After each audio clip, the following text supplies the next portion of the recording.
Chapter 7. It's another day at the Satyran Empire Expedition Force. It's already a week after their first initial attack to the world beyond the gate. The levies, although they filling their time with training, are getting restless. They starting to get impatient. After getting more training, they grew more arrogant. Sometimes they challenge the legionnaires, and at some occasion, they would yelling at them, especially the survivor of the first wave, for being incompetents. After all, the levies didn't saw the horror of the battle in their first initial attack. It was well-known common sense in Falmart that demi-human are inferior towards human. A human is the most superior creature in the world, and whoever born as non-human are less intelligent. With their renewed skill and combat proficiency, the levy troops thought that the army of orcs beyond the gate were nothing more than a simple-minded brute force. That's why they are getting impatient to start another offensive move. They are impatient to plunder whatever nation beyond the gate. And that mentality would soon become the most troublesome factor in this campaign. But while the levies are getting arrogant, the higher-ups couldn't spare their focus on it. They were busy preparing for another offensive move, and they endorse themselves at whatever opportunity arises. It was a middle of the day when the sun is set at its highest. Marquis Callios held another war council, and probably the last after many council has been held. He was finished on preparing his own strategy and couldn't wait to present it to other generals. He wanted to finish out this situation and start the conquest. In the war council, he immediately took everyone's attention and keep his explanation in simple. He redraw the map from Count Formal, enlarge the scale. He marked the possible enemy position and directing the troops to where he expecting. First we will exhaust their front row, or at least taking their attention. My suggestion is to use the large number of levies, since the goal wasn't to breaking the enemy's row but to simply buying time. We already knew from General Agnias's story that these damned orcs are stubborn and heavily armored. We wouldn't be able to break them from a frontal assault, and that's why we would destroy them from another angle. You mean their flanks? General Agnias had already tried to encircle them from every direction, but none of it works. One of the generals criticized. No, my friend, we won't break them from their flanks. We will break them from behind. Behind? How? See this map. Here we are, just dozen meters from the riverside. This is where the gate located, our exit. Laid upon us is a plain grass field, but the truth is this place we're surrounded by trees. We're in the middle of the forest. And that's our chance. What do you mean by that?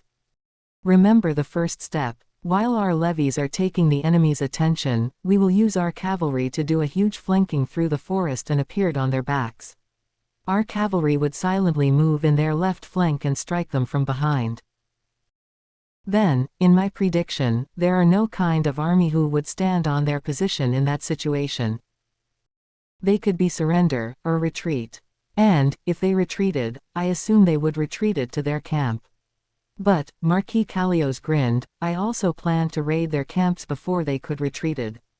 That's why, I suggest we create another contingent for the enemy camp raiders. The whole room listening to his plan, some are trying to think to criticize, but most are already in agreement. The patrician in particular, had already set up their mind to where they would join. But then, I have heard from Diablo, the one who confronts General Agnias, that the enemy would also show their might. What if they are awaiting us in larger numbers? A question rose up from Count Formal. But Marquis Callios had already have an answer. You said there were only 5,000 orcs, right? I assume they don't have much more reinforcement. And if they did, they wouldn't arrive when we're attacking. But you agreed about whatever nation we're raiding on is considerably very wealthy, since they can arm their monster army. Don't you think they have more tricks up their sleeve? I'm confident we can deal whatever with their tricks. That's why, I would send the whole army for this battle. Upon hearing the statement, many were letting out a small gasps, but followed with a smile of joy. The patricians had been waiting for this. They wanted a grand invasion with a sheer numbers. Imagine what they can tell to the future generation when they participate. No, led an army in 100,000s to gloriously charge at the enemy. But Count Formal didn't think like that. Do you even know what they're capable of? He asked, with a great concerned face. He is indeed worried that Marquis Callios has been blinded by greed. Count Formal, this is the best strategy we could do. Utilizing our sheer numbers, divide it efficiently, led it with competent leader, and motivated. If we don't make any step, we won't get anywhere. It's better than moving backwards, Count Formal screamed internally. Count Formal tried to object again, but soon he received multiple backlash from other generals and patricians. Are you thinking the Empire would lose? You seem to be scared, there is no room for coward. The demi-human lovers like you would never understand the might of humans. You should never joined here in the first place. The whole tent suddenly became a shouting match, only it was directed to one person. And that person couldn't find any reason to fighting back. They are already blinded by greed. Count Formal suddenly kept quiet and didn't say anything. But for those who stand close to him could hear he's sighing several times. The war council eventually continued after a few minutes of mocking loudly towards Count Formal. Marquis Callios and Prince Diabo just stand still, letting them to do whatever they want to say. They both think it's a proper way to silence the ever-whining Count Formal. And after that, the council proceeded in surprisingly smooth discussion. None of them objecting, and since Marquis Callios had decided to bring the whole army in single offensive, everyone got the room for achieving glory. Most of their cavalry would join the wide flanking, but around the quarter of the total cavalry would raid the enemy camp while the enemy is busying themselves with the levies. The legionnaires is right behind the levies. It creates a several minor backlash since some of the generals and officers see this as an act of robbing their honor. But after some persuasion, they agreed to let the levies to take the front row. Since, as Marquis Callios knew, the frontal assault only acted as diversion. He knew the enemies are strong, and that's why he chose to let their most easiest sacrificial pawn to take the front. The patricians who have their own regiments were tasked to raid the enemy camp. They received this task with overjoyed feelings since they were permitted to plunder anything. In addition, they should also share to the rest of the army for later. The most elite unit, the Wyvern Riders, would stand still and only act when there's a troubled friendly unit. Then, it was decided. The second attack would be done tomorrow morning. As the sun rises, the whole army would march their way to the gate. The whole people in War Council tent, in exception of Count Formal, are cheering for the upcoming triumph. They absolutely confident about their chance of winning, and the outcome of this conquest would give them eternal fame. It was time to prepare. But it also a time for the people beyond the gate to realize that they already a step ahead of the Satyrians. One of the people, dressed in the same armaments as the Imperial Army, had secretly focusing his mind to try communicate with his superior. It is unknown how he could enter the War Council tent, but the most importantly, he finally sent a message that has been waited by his fellow. The message is rather short. In Tempest, the location of the gate has been fortified and guarded by 52,000 combined troops from red numbers, yellow numbers, blue numbers, and green numbers. Initially they had 75,000 troops along with the newly formed troops, the grey numbers, but after one thing to another, the grey numbers were pulled out and preparing for their own major task. At first, Diablo is taking charge of the role of commander. But after gaining more proper intelligence, Rimuru and Benimaru agreed to take back Diabo into his respective job and replace his commander's role with Gabua, with the vice-leader Gapta. Gabua was chosen because of her better experience in commanding a troops. Her achievement during the Battle of Eurazania, where she managed to stabilize the front line against Insectars, had made her one of the top commander in Tempest military. While Gapta is no slouch either, Gabua have more experience in battle and directly involved. That's why Gapta gave the overall command to Gabua.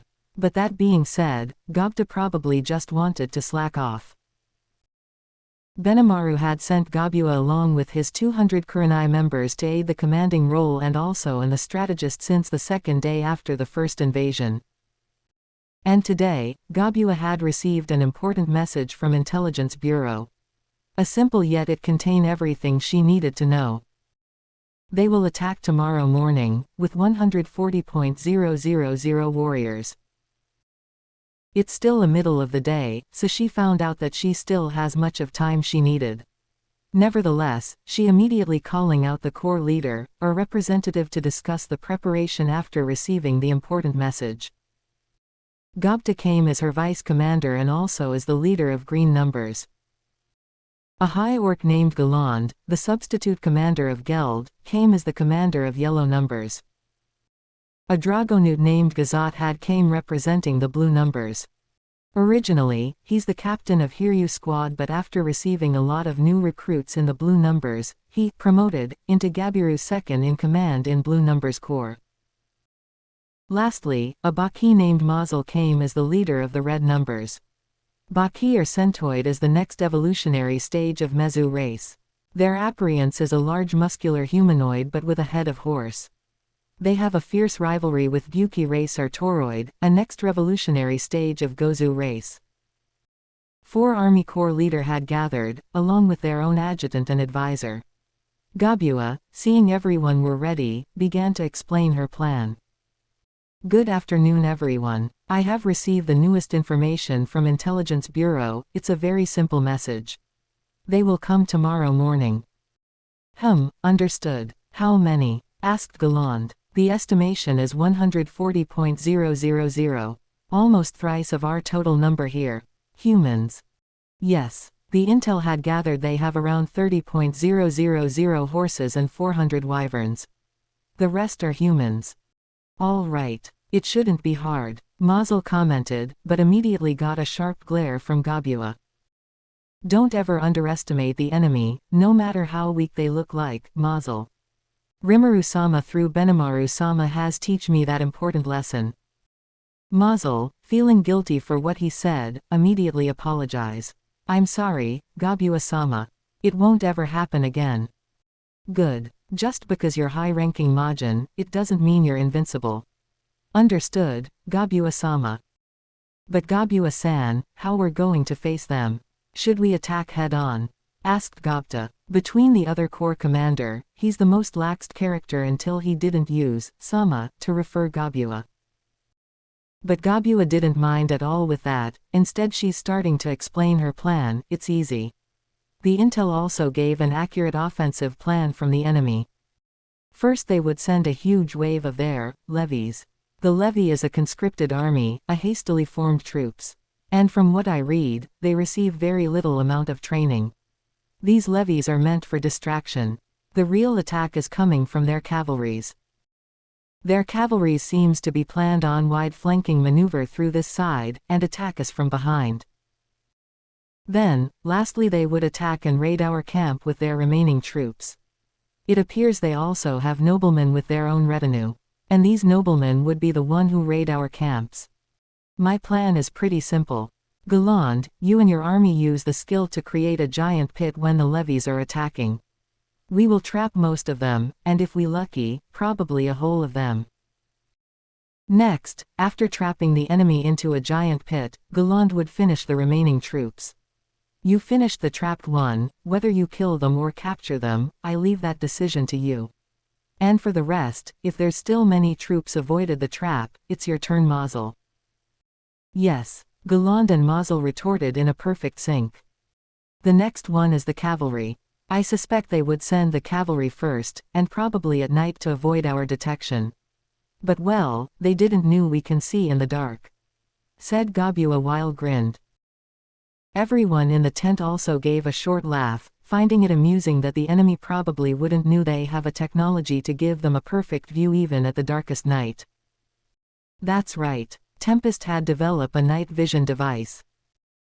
It's basically inspired from extra skill where the user used the surrounding magicules as a medium to transfer every sense they have. The sighting, hearing, tasting, and even touch could be feel by anyone who have this skill by using magicules as their medium. This device existed thanks to Rimuru, who had perfected his, and now Tempest can use that technique with a hardware device called Magic Detection Device, or MAD for short. It's a small ball-shaped metal with magic stone as the power source and several magic engravings on it. It can hover at 800 meters above the ground for 12 hours, depending on the quality of the magic stone that were used. MAD could send a footage of the location with 360 degrees radius along with other sensors such as heat, sound, and even magicules. MAD could also zoom in from where it's placed. The only thing a MAD couldn't do is moving. They have to stand still in the place where they hovered at. And with this device, every individual who didn't have and could perceive many things by magicules. So, with this device, even the darkest night could be seen as clear as the middle of the day. But, even if we could see them, it would change nothing if we didn't stop them. I want an ambush for them inside the forest. Gobta, you're up on this. Me. Don't ever think I will let you slacking off, Gobta. I pretend I didn't know your true motive on promoting me as the overall commander here. So, to pay the favor, make an ambush in the forest where they would use. Geez. But it's fine anyways. Battling in the forest is my forte after all. Mhuehehe. Gobta raised his head and closed his eyes. His right hand gave a V sign as he gave a smug expression. Everyone could only sigh at the sight. All right, that leaves with the blue numbers. Gazat, I have 2 tasks for you. First, the enemy have wyverns.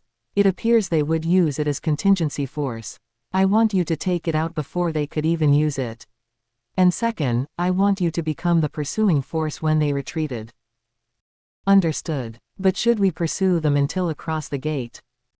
No, capture as many as we can before they could reach the gate. The more we catch, the more easier for Ser Dono's mission. Just capture. Prioritize your own safety. If you feel like your opponent cannot be captured, then you can kill them. Understood. You can leave it to me. Good. Me and my Kurenai troops would stand still in the camp, but we will rush to the battlefield if something is going wrong. Don't worry, I wouldn't let any of you die in this battle. Yes, Mom. It's past midnight. It's a perfect time for resting, or night raid. Quietly, a 20.000 cavalryman attempted to cross the gate with little light they have. Only a few brought a torch, and they who brought a torch were tasked as the guide. They are preparing for the wide flanking around the enemy position. These cavalries are planning to hide between the trees before the levies manage to distract the enemy forces. To make that happen, they have to be in position before the battle begun. It sounds easy, but it's the most difficult part. They try to quietly cross the gate. They dismounted the horses to minimize their sounds. The one who carried the torch walks in the front. Nobody is saying anything. They all kept their silence in a great discipline. After they managed to arrive in Tempest, things started to get more difficult. They know they have to walk to the left side of the gate. But none of them could see any usable path. The forest has turned out to be more thicker than they expected. Even for 10 horses, it's already difficult. And they have to hide 20.000 of their own inside this forest, with a cover of darkness. They have no choice other than to walk in separate groups. They couldn't take one path for the whole cavalry. They have to divide themselves and hope they would meet at the same spot somewhere. This cavalry unit were surprisingly led by Prince Diabo. Make 3 separate group. Find another possible path and we'll regroup somewhere, he whispered to his officers. He walked while taking his horse in the middle, accompanied with his bodyguards. The 20.000 cavalry were divided into 3 separate groups, and they didn't know they have been taking a too much long distance to separate. They followed any path they could find. But it might be also a luck they have found the soil to be hard enough to step, and not a sticky mud where horses could get stuck. One of the group had taken too far into the left. They have completely inside the forest. The leader got anxious as soon as he found how eerie the forest was. This forest seems too quiet, he murmured. But he kept pushing forward, until Bugh. In a complete darkness, he felt a heavy push from his front. He was flinched immediately, but soon understood that the feeling was a body that has fallen to his position. He bent over, checking the body under his foot. And then, he touched something that was unnatural. It's a hard wood, like a small stick but pretty long enough to be thrown. It didn't take him a long time to realize it's an arrow. He stand up and intended to shout, "Ambush!" But as soon as he said, "AM," he lost his balance. He couldn't move, yet he feel no pain. He knew he was fallen somehow, but he didn't feel anything on his body. He can still hear his surrounding turn into panic, but he cannot move. He wonder if he's dead. His horse become panicked, and the panic spread throughout the group. Horses screaming, and their riders have no idea what's going on. "Light up the torches," ordered someone. The one who brought a torches immediately lit it up only to see there are nobody in the woods except for them. Many of the riders had already mounted their horses and prepare for attacking whoever ambushed them. But no matter how prepared they are, a forest is not an ideal terrain for a cavalry unit.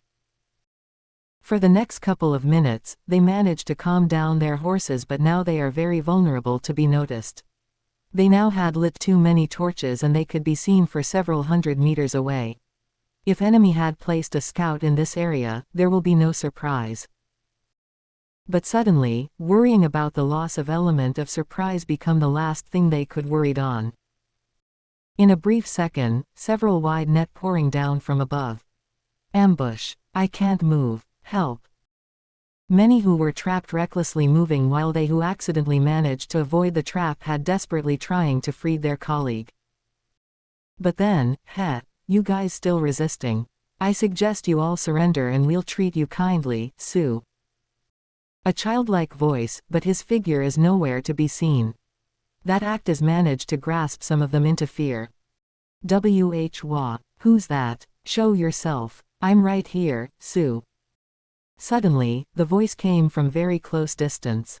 Many of them, including the one who got trapped, managed to find the source of the voice. They got struck with huge shock after finding out, the figure is now standing on their right side, closely. "See, I'm here. Now, it would be more easier if you stop resisting and surrender, you know. It will save our time as well. So, what do you guys think, Sue?" But the response is not what Goptas hoped for. One of the rider who slipped from the trap immediately charged at him with full speed. His face showed desperate and fear, but he still managed to try to attack Gopta. Gopta seems to be hopping on some kind of grey wolf with a strange horn on its head. With a dim light from nearby torches, the cavalryman could see this goblin and hastily charge at him. But the next thing he saw was unbelievable.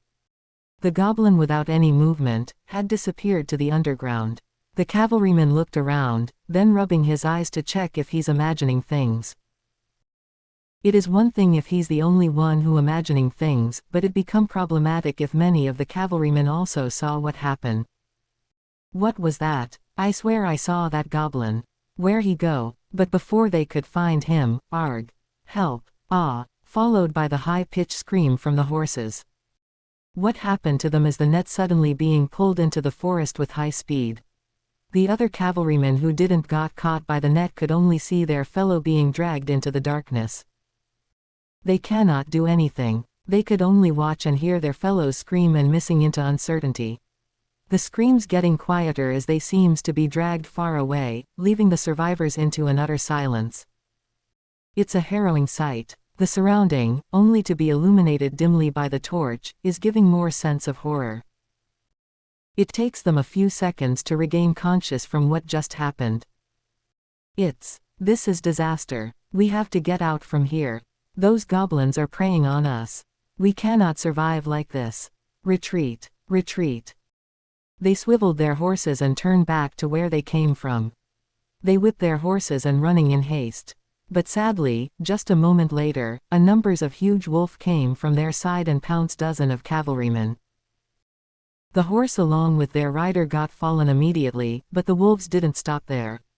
They continued attacking to the nearby cavalrymen. The cavalrymen got stunned after the first strike and couldn't defend themselves on time when the wolves attacking them. They barely put up a fight, and just wildly swinging their swords in panic.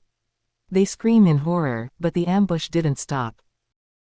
The Tempest Star Wolf, an evolutionary stage from a direwolf after their leader being named by Rimuru, had grown into one of the most fearsome beasts in Tempest Nation. They are usually being rode by selected hobgoblin and become one of the Goblin Rider Squad, an elite squad of the green numbers under Gobta. But at some occasion, they could launch an attack and make maneuver perfectly without any help from their rider. And tonight is one of the occasion where Goblin Riders let their wolves run amok around the enemy forces. There's only several hundred wolves deployed, yet they make thousands of enemy cavalrymen to be in utter chaos. The sound of falling horses along their groan, added with a scream from their riders, and unending sound of roar and footstep of the huge wolves, create a horror memories among the Satyran cavalrymen. For them who survived, they could only think of one thing: escape. The rest of the survivors had completely abandoned each other, and focused their remaining energy to get out from the forest. But it won't be easy. The moment they finally thought have been escaped, another huge net had fallen from above. In this dimly lit forest, they couldn't see what is above them. The next thing they know, their whole body had been netted and very hard to move. Every movement they make was heavy as if they carried a huge luggage around their arms.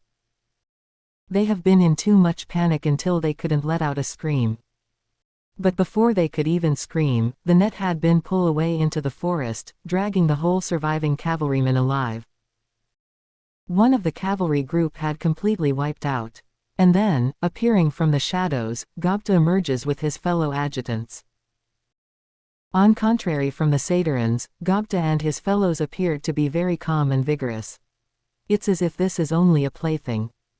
Phew, first group managed to be cleared. I should join another group's raiders. Is everything according to plan, Gobchi? Asked him to his adjutant. Everything went very well, Gobta. Many of them injured, but no one killed. We successfully capture them. I see. Well, let's immediately heal them with our potions. And tie them up, then bring them to our camp with teleportation. I'll go seek the other groups and make sure everything is going according to plan. Sure, then I will follow you. Hee, thanks Gobchi. Come on, Sue, we gotta capture these mongrels. The first ambush had already began by capturing them with nets and surprise attack from Tempest Star Wolf. Although the whole ambushing was done in almost the same time, not every group could be dealt with the same strategy. Particularly, this group. It has a larger number also with a more trained members. And most of all, this group have an important figure inside it. This group of cavalry consisted with 10,000 cavalries. They somehow managed to found a better path than the other two groups. With this path, they conformed a better defensive formation and better coordination. That's why Gobta decided to use his one of valuable asset to finish this group. The newly gravitation magic. Ever since Carrera joined Tempest and performed her, Benimaru wanted to have a slight of that ability to be applied in military. He requested the researcher to make a good formula of gravitational magic by using a magicules alone. After knowing this, Rimuru asked Carrera to help the researchers in her free time. Not wasting any time, Carrera willingly assists the effort to make a gravitational magic come true. It takes time since Carrera is not good at explaining things, but eventually, they manage to create a formula to manipulate gravity by magicules. It's not as powerful from Carrera, who could crush the enemy by simply pulling them to the ground until they break, but it's good enough to hold a huge amount of people to stand still for several moments.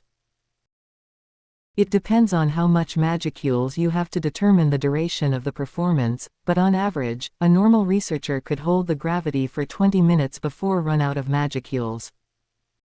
After this major breakthrough, another path of development was beginning to take hold. Some researcher wanted to apply this into a hardware device, making it as magic tool, while other researcher tried to figure out on increasing the duration and the power output in it.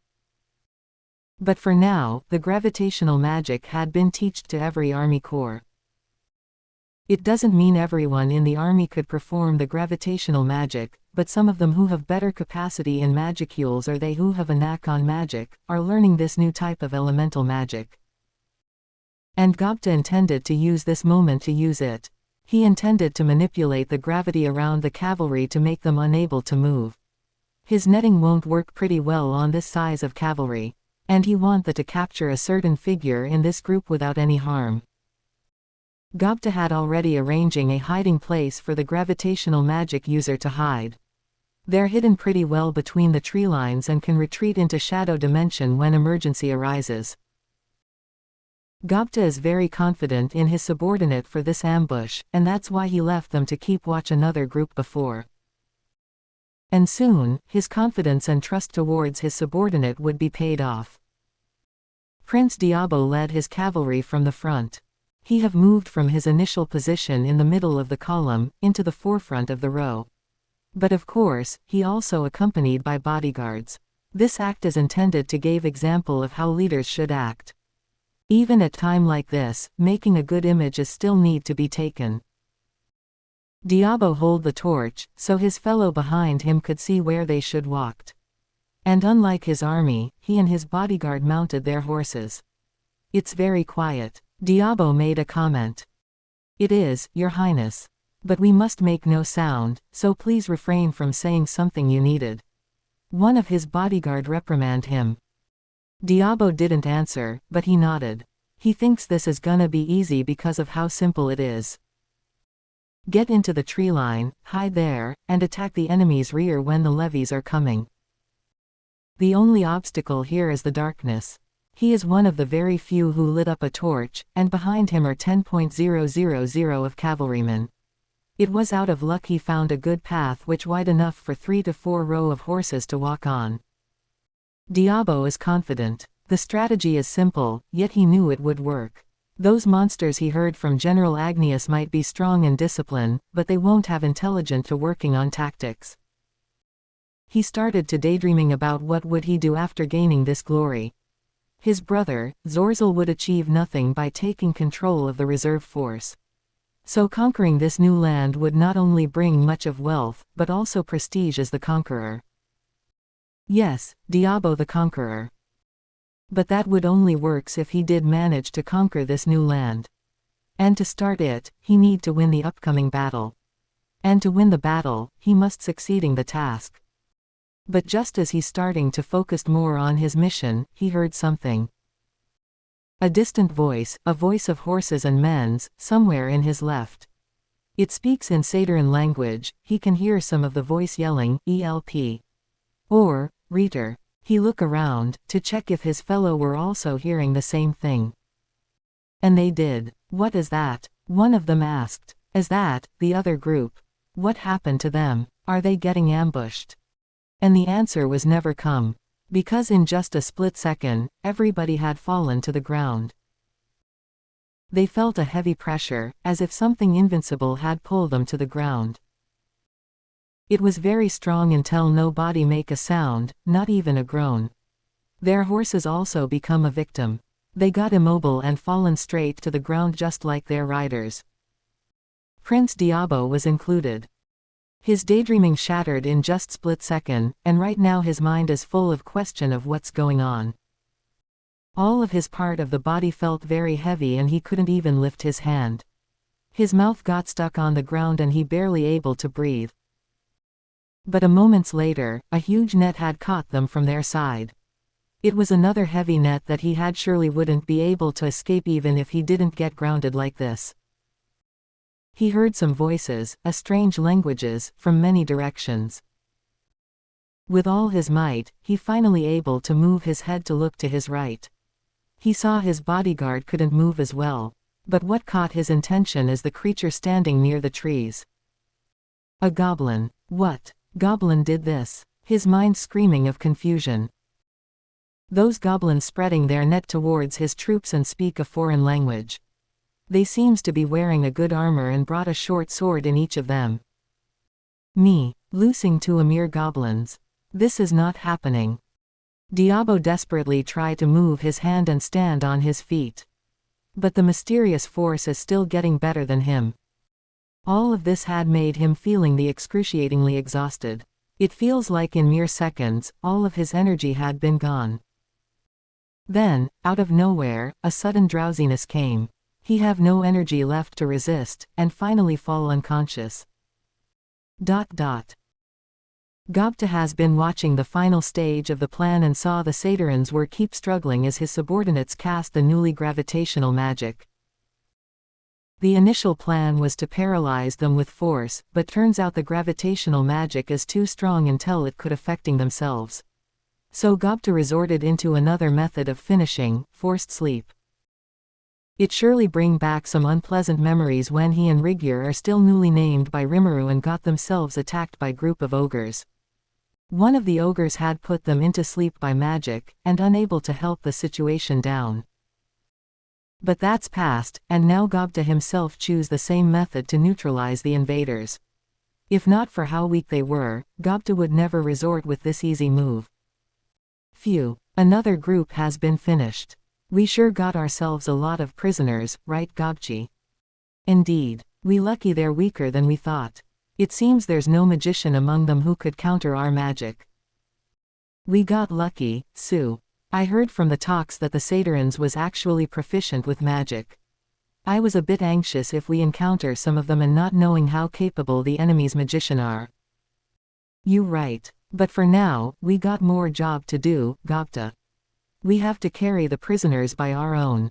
The other groups seems to have been neutralized too. Got it, Sue. Let's ask some of our reserve Tempest Wolf to help carrying these people out to our camp. Gobua-san would handle the rest. And you, Gobta, what would you do next? Me, Emhuhehehe. You know Gobchi, Rimuru-sama ever taught me the importance of self-rewarding. I think I would use the wisdom to the fullest. Ha, well, you've done a good job after all. My advice, don't do anything that would make Gobua-sama upset. Nah, I'm a grown man, Gobchi. I knew how to handle a woman, Sue. Just, never mind. Gobchi sighed after seeing how smug and lazy expression that shown by Gobta. In just a moment, a flash of memories of how often he saw Gobta had a slap mark on his cheek came up in his head. Well, it doesn't mean Gobta would flirt with Gobua anyways. But Gobta could be annoying in other way. It's already past midnight, the dawn is coming. And right now, a huge numbers of new prisoners has been brought to the camp by teleportation. Gobua smiled with full satisfactory after seeing the huge numbers of prisoners. She had taken an advantage of enemy's plan. The question now is, would the enemy aware of their lost cavalry? She expected the Satyrians wouldn't know since they don't have a long-range communication device and rely on messenger. But it could be on contrary and she just didn't knew what the Satyrians might capable of in this situation. Expecting the enemy would always come with a better condition was one thing she learned after serving the military for a long time in Tempest, especially when she rose up becoming commander of Kurenai unit. She decided to wait the enemy movement and keep watch on the gate. Meanwhile, she also overseer the healing of the Satyrians in her camps. She noticed how weak these human soldiers are. They probably barely in E rank, probably the same rank as novice adventurer. They don't possess any arts, and they seems to have no skill whatsoever. Yet these soldiers were proudly saying they're the strongest. It doesn't mean Gobua is viewing the humans are weak in general. She knew some humans are very strong, even stronger than her, but these invaders are straightfully weak without any exception. But war is war. It might be seems like bullying by taking capture of them instead of giving them a glorious death, but Rimuru had ordered to spare the enemy if they're able to. And Gobua decided to capture them instead, and make them as bargaining chip in the next event. This might be not an honorable battle between warriors, but peace couldn't be achieved with an honor alone. Besides, it was Rimuru's decision to spare them. Gobua would never ask twice if it's Rimuru's decision. She believed faithfully that Rimuru know better how to deal this matter. She's watching the Satyrians keep trying to resist although her subordinates attempts to heal them. But the Saturans were eventually overpowered even with the weakest unit in her army. They were forcefully tied to each other, and placed in an open field with a simple barrier to keep them safe from sunlight and outside interference. But one in particular was held captive in separate place. She also meant to see him right now. He was held captive in one of the tents, a pretty fancy one, a more luxurious than the other tent. Whether it was to give the prisoners feel at ease, or it was for mocking his loss, no one knows the truth. She walked into the inside of the camp, and saw the young man dressed in fancy armor is sitting on one of the chair. His hand doesn't even get cuffed, but his knee got chained into the ground and his movement become limited. He's been healed by full potion and had been served some good food, but it seems he doesn't even bother to touch them. It's rude to reject a hospitality. Prince Diabo, Gabua started a conversation. Diabo lift up his head, and show a spiteful expression. If you know who I am, then release me quickly. I'm warn you. Not gonna happen, your highness. And what would you do if I didn't release you? Kill me. Yes. I'm going to slaughter you and your entire ugly monsters. You'll taste the wrath of the mighty empire. Your so mighty empire is being beaten in just a moment ago, your highness. You need a better reason if you want to be released. And that would be not my decision. I've warned you, woman. When the sun rise, you'll face not hundreds or thousands, but hundreds of thousands mighty imperial warrior. You'll be doomed when that moment come. If you released me now, at least I'll spare your miserable life. Prince Diabo saying all the spite with everything he got, and expecting Gabua to feel uneasy. He's looking so hard to find any marks of distress from her. But all what he saw, was her expression of pitying him. All your mighty imperial warriors are just a levy, are they? They were a hastily formed soldiers with little training. The numbers of your army is around 110,000 right now, including the reserve. And without your cavalry waiting in the forest, your levies would fight alone in the front line. Your wrath is not scary, your highness. It's honestly pitiful. Why you? How? Diabo stuttered as he couldn't fathom of how his threat got falling apart by these hidden truth. How the hell she knew about his forces? And who the hell is she anyway? It's a common sense, at least for my mighty king, to always gather information as much as possible before taking a decision. That include during a wartime. One sentence of words can be more lethal than an army of thousands. You on the other hand, your highness, seems to underestimate the importance of information. You don't ever think you'll stay alive after all you've said. My name is Gabua, your highness. I'm the overall commander of the army in this place. If you have a problem with me even after all has been settled, you'll know who you're looking for. Now excuse me, I only came here to check if you got a proper accommodation for high valuable prisoners is. Oh, and by the way, she take one donut from a plate in front of Diabo. We don't put any poison in our food. See you again, your highness. As Gabua exiting the tent, she swears she heard Prince Diabo is swearing as hard as his lung could withstand. But she paid no attention, and deliberately humiliated him to show him how desperate the situation for the Saturans. She even considering a tour around her forces to show Prince Diabo of how stronger her forces are. At this time, she started to thinking something else. She loves her job, but there is something she loved other than that. Commander Gabua, pay a visit to our prisoners. Out of nowhere, Gob to show himself and freely commenting her doing. Yes, I am. Oh, and good job Gobta. Capturing them must be taking some effort from you. The gravitational magic is turns out more powerful than I expecting, Sue. But it ended up pretty well. I see. I'm glad then. Once again, good work and thank you. No problem, Sue. By the way, what did you do to the prince? Nothing important. Just checking his condition. And well, giving him some lesson. You're not flirting with him, are you? Plaque. Ouch. What was that for? How can I flirt with someone else when I already have phobia?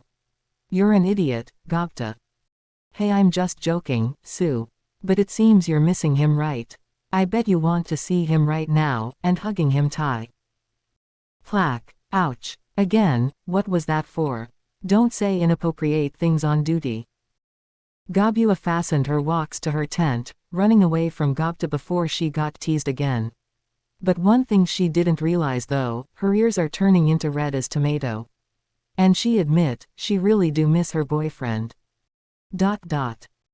Galland and his 10,000 troops had already in formation. They prepared for the upcoming Saturans. Their job is simple, trap the upcoming enemies with. For some of them, this tactic is very familiar since they also used a same strategy during the war with Demon Lord Clayman. Because of this, Galland is confident they would fulfill their role successfully. Mazel and his 20,000 troops also already in position. They have taken the yellow numbers flanks, both left and right. Their role is also simple. Finish off the enemies who got slipped away from the traps. That's why they were placed in the flanks, so they could encircle the enemy. In Mazel calculation, they most probably would engage with the enemy legionnaires, the well-trained warriors. But rather than anxious, his blood is boiling as he got impatient for the upcoming showdown. Lastly, Gazat and his 10,000 Dragonute had spread out across the field and divided into two major groups. They are tasked with two jobs. Eliminate the Wyvern Riders, and capture or kill the retreating enemies. That's why Gazat divided his troops into two groups, and spread them across the field to increase the effectiveness during the aerial combat and gave a chase to the enemy. The sun has arisen, and everyone is ready. The most probably a last battle between the Saturans and Tempest would begin soon. Count Formal had joined his men in the front. Although he have his own legionnaires' retinue, he decided to take a lead on the levies. He don't know why he did that. He somehow felt it was the best choice. For someone who have a good sense of logic, this act is out of his character. Nevertheless, he felt this is a choice that's gonna save him. It's early morning. The sun just had a rise. The sky is still partially black, as if the night still have a grasp on their sky. But the ground is shaking. Voices of hundreds of thousands footsteps, enhanced by the sound of clashing metal, echoed through the gate. These are the men from Sidera, the so-called warrior. They marched proudly because of their huge numbers. They flaunt their pride with their expression. In the levies, hidden from their well-visualized discipline, are a beast of greed for plundering. Women, golds, land, foods, they all came for it.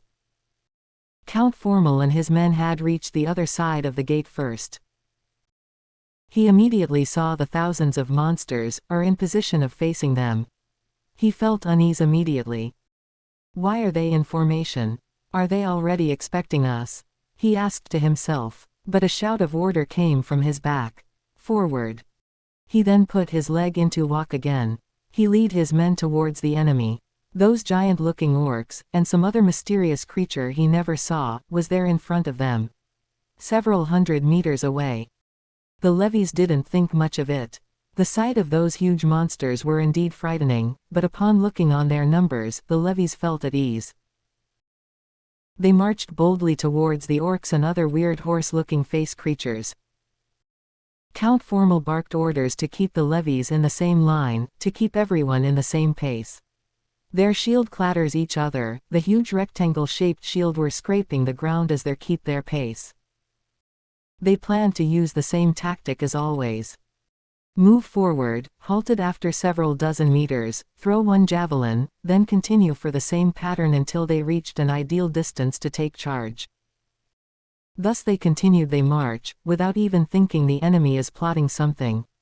Galland, noticing their enemy had been on coordinated location, barked a new order. Now, the 10,000 high orc raised their foot, and kicked the ground with a huge shockwave. The Saturans felt their ground shaking violently, as they can't keep their balance. They fallen immediately, but that's not all. Among them, Count Formal felt a strange wind coming from his back. He felt a cold breeze behind his back, and he felt zero weight for all of his body. He can't see anything, or more like he can't perceive anything. Anything past his sight is indescribable. But everything went too quick. Before he could understand what's going on, he felt a sound of cracking from somewhere in his body. The breeze has stopped, and he could only see a darkness. With a mount of panic, he managed to sit down. He saw how much blood has coming from his body. The stomach, legs, even his arm had bleeding. Then he heard a noise. Another sound of crack. As he lifted his head, he vaguely saw a huge rock had landed on his right foot. That stone wasn't there before. It has fallen. Yes, fallen. Fallen. Count Formal had realized that the darkness he saw right now was very abnormal. He looked up to the sky, then he saw a huge bright circle. It takes time before he realized that the light from the circle is a sky, starting to turn into a blue. Then, where am I? He looked around, he saw many people were laying dead or dying. Their armors were torn apart, some of them even got smashed by rocks. The darkness had faded slowly, and he can see the place is getting brighter. He touched what's beneath him. It felt slimy, wet, and cold. He lifted his left palm and squeezed the thing he had grabbed. Turns out, it's just a wet soil. Moments later, he's shocked by a sudden immense of pain all over his body. His leg almost felt like bitten by a huge beast, and from his stomach to his arms, he felt like hundreds of knives were stabbing it. Count Formal screamed out of his lungs, anguish and pain.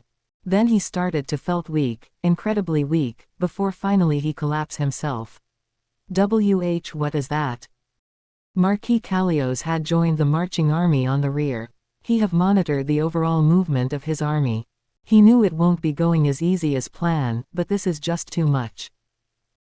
At first, his plan is seen running smoothly. The levies are moving forward, and even though their discipline were not as good as the legionnaires, they performed pretty well. Probably thanks to Count Formal leadership. However, just a moment ago, he felt the ground has shaking violently.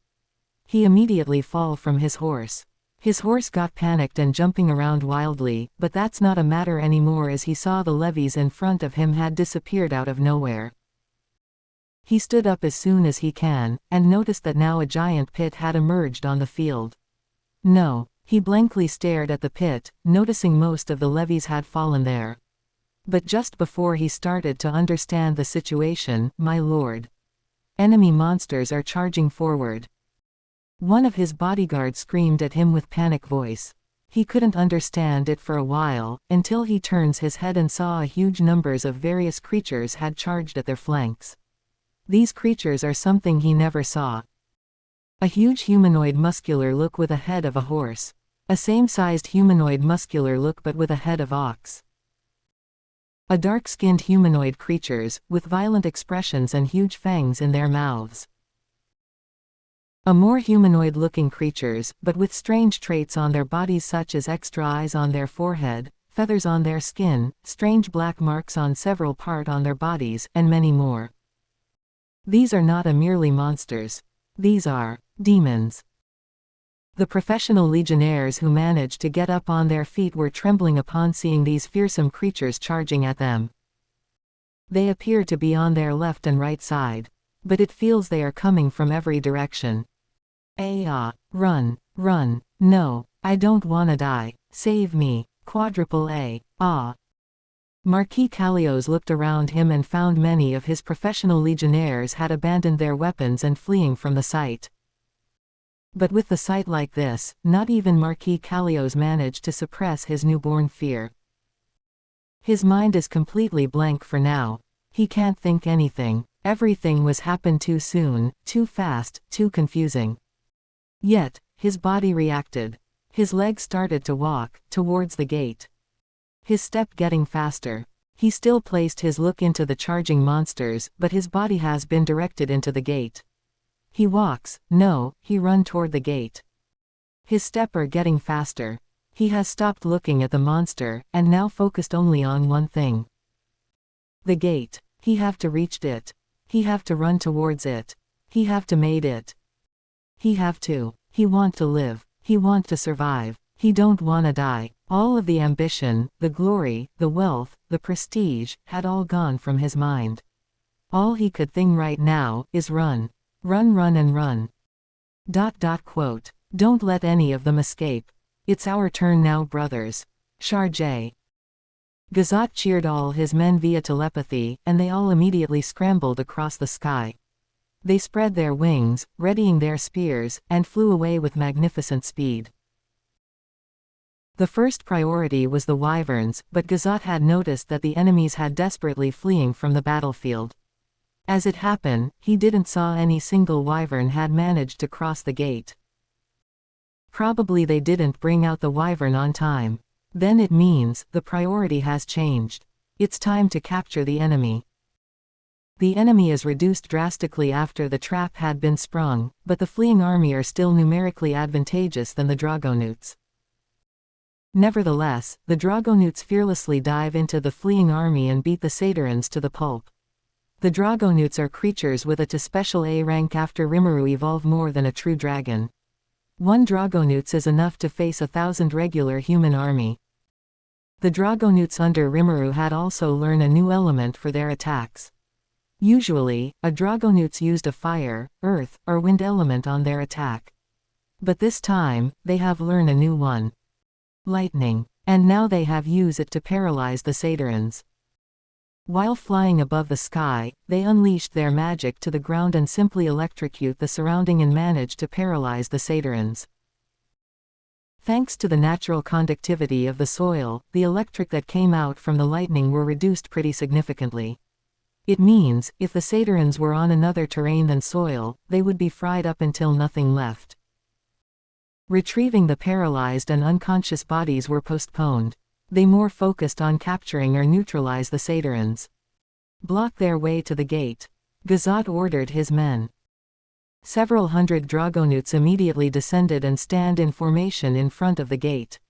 Soon, the numbers are increased into thousands, including Gazat. They have blocked the way of the enemy escape route, and they expecting some wild mindless attack coming from the Satyrians. And turns out, it did really happen. Upon seeing their way had been blocked, the Satyrians had blindly charged towards them with whatever they have left. One man in fancy-looking armor in particular, had seemed to lost all his sanity and desperately swinging his swords toward one of the Dragonutes. The Satyrians could flaunt their swordmanship, but they would be nothing in front of Dragonutes. Their body is literally as hard as dragon scale, their strength is comparable with 100 or even 1,000 of men, and their spearmanship is one of the top-notch even among Tempest military units. The Dragonutes is still able to holding back as they would only make a move on disarming and knocking out the Satyrians. But the Satyrians are still superior in terms of number. However, it's not for long. On their rear, the red numbers under Mazel is keeping the chase. They still chasing the Satyrians from the moment their levies got trapped into a giant pit, and helplessly fall into the underground. The remaining Satyrians probably still have around 15.000 left, but now a combined blue numbers and red numbers have 30.000 in numbers. It was a checkmate.